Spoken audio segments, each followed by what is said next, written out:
بسم اللہ الرحمن الرحیم۔ السلام علیکم ورحمۃ اللہ وبرکاتہ۔ عابد رض چینل کی طرف سے آج میں اپنے دوستوں کو رسول اللہ صلی اللہ علیہ وآلہ وسلم کا ایک فرمان بتاؤں گا۔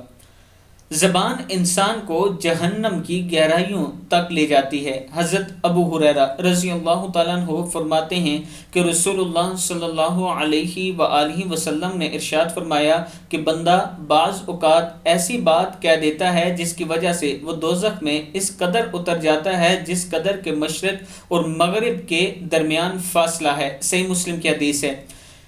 رسول اللہ صلی اللہ علیہ وآلہ وسلم نے ارشاد فرمایا کہ بندہ بعض اوقات ایسی بات کہہ دیتا ہے جس کی وجہ سے وہ دوزخ میں اتنا نیچے اتر جاتا ہے جتنا کہ مشرق اور مغرب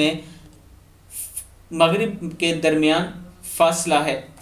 میں اپنے دوستوں سے گزارش کروں گا کہ جب بھی بولیں سوچ سمجھ کر بولا کریں اور اللہ تعالیٰ سے دعا کیا کریں کہ اللہ تعالیٰ آپ کی زبان میں تاثیر رکھے، یعنی جب آپ کسی سے اچھی بات کریں تو وہ آپ کی بات کو سمجھے اور اس پر عمل کرنے کی کوشش کرے اور فضول باتوں سے بچنے کی کوشش کیا کریں۔ السلام علیکم ورحمۃ اللہ وبرکاتہ۔